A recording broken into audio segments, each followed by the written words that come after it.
Bahas lebih dalam soal dinamika lonjakan kasus COVID-19 di Indonesia. Kita sudah bergabung dengan ahli epidemiologi dari Universitas Griffith, Australia, Diki Budiman lewat sambungan Zoom. Selamat siang waktu Indonesia dan Australia, Pak Diki. Sehat, Pak? Ya, alhamdulillah. Selamat sore nih waktu Australia. Sudah sore, oke. Pak Diki, kita langsung bahas soal vaksin. Jadi kalau melihat update terbarunya adalah target pemerintah ada 260 juta dosis vaksin untuk 130 juta warga.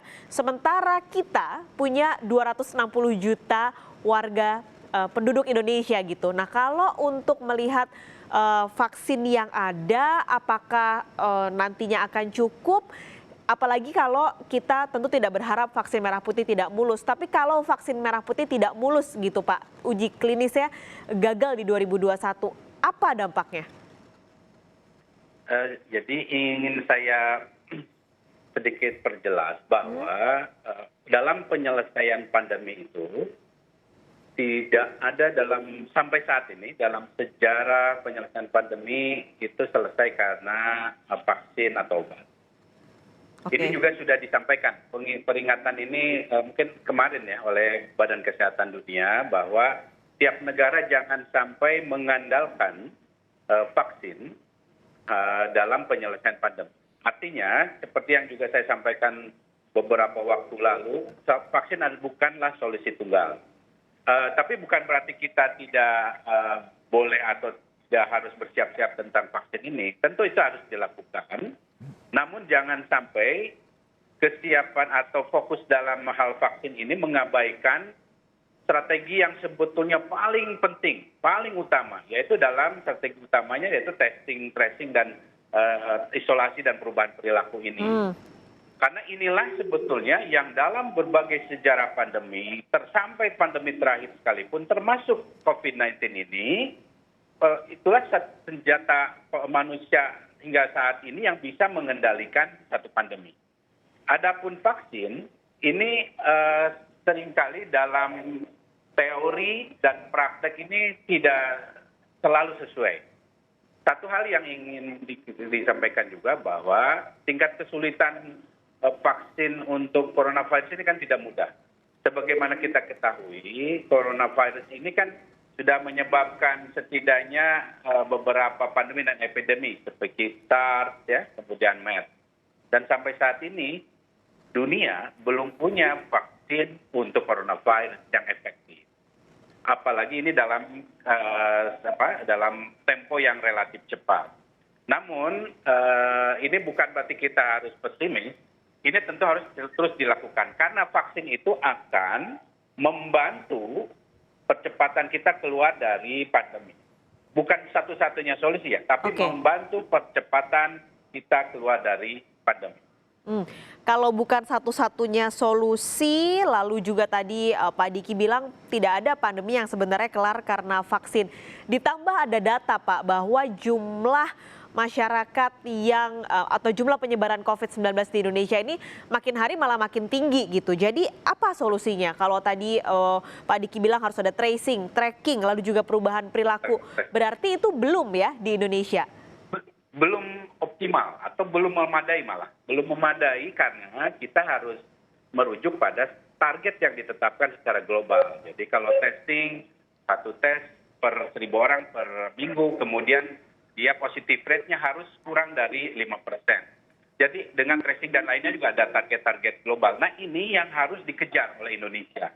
Karena kita tidak bisa menunggu vaksin kemudian mengabaikan strategi ini. Karena strategi ini akan menentukan keberhasilan kita dalam menekan penambahan dari kasus infeksi.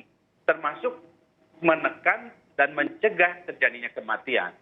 Kita tidak bisa berandai-andai mengandalkan vaksin tahun depan, pertengahan tahun depan ada.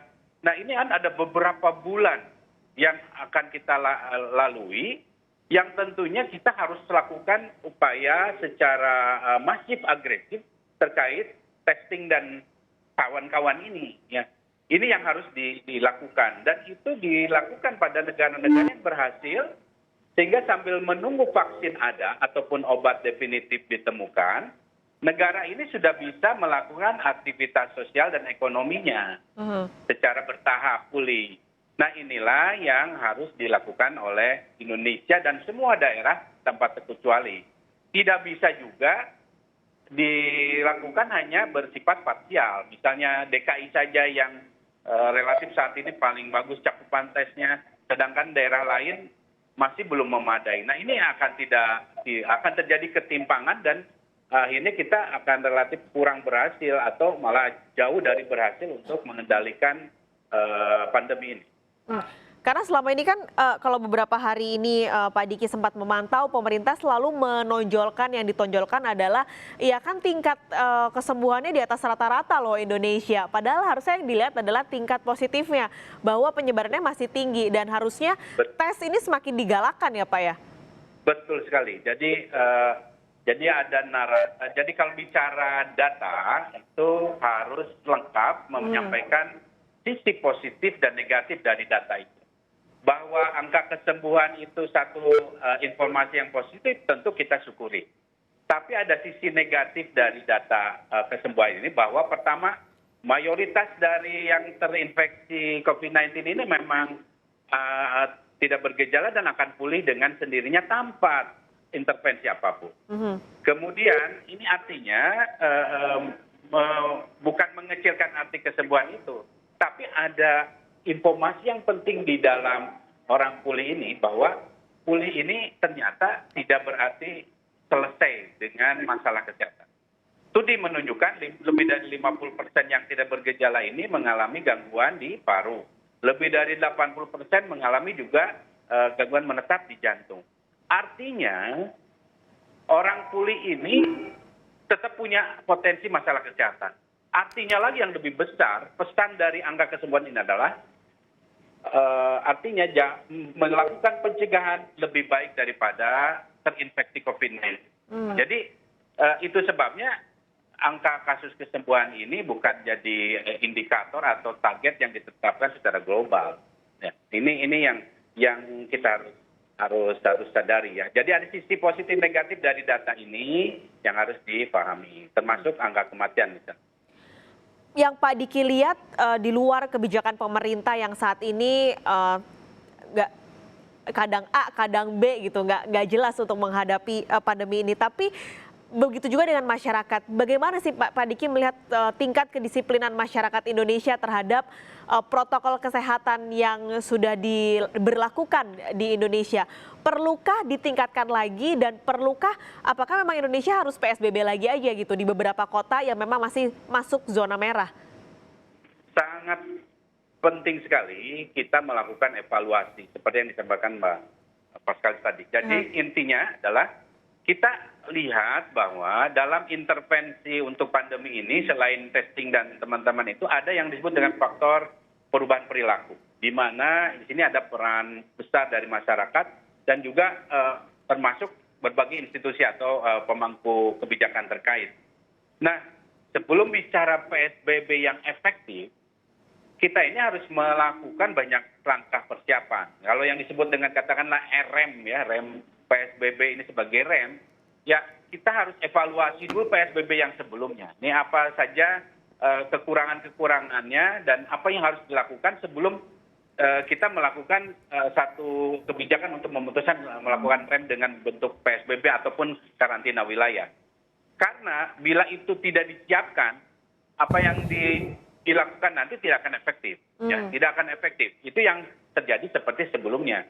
Jadi yang namanya PSBB itu memerlukan banyak kesiapan. Kesiapan lintas sektor, kesiapan juga terutama peran serta aktif dari masyarakat. Sehingga mereka tahu apa peran mereka, apa yang harus dilakukan. Nah ini dalam periode ini tentu ada yang harus dilakukan pemerintah. Kalau bicara tadi prioritas, saya ingin sampaikan bahwa akan sangat penting sekali pemerintah sekarang lebih memfokuskan untuk target pengendalian pandemi ini dengan target sasaran adalah eliminasi COVID-19 yang dilakukan secara serempak bersama-sama seluruh tingkatan pemerintahan sampai daerah.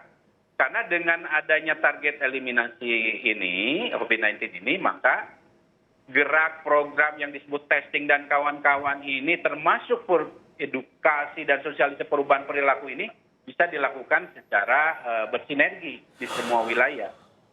Ini yang harus dilakukan. Dan sekali lagi, hasil diskusi pada tingkat global beberapa hari lalu, para ahli global health security, kemudian juga para ahli ekonomi global, itu bersepakat bahwa dunia ini bisa keluar dan selesai bersama dari pandemi adalah karena menempatkan strategi pengendalian COVID-19 dalam bentuk eliminasi atau suppress dari COVID-19 ini sebagai tujuan utama dibanding ekonomi. Nah ini sudah komunikasi atau diskusi bersama antara ahli ekonomi dan global health security.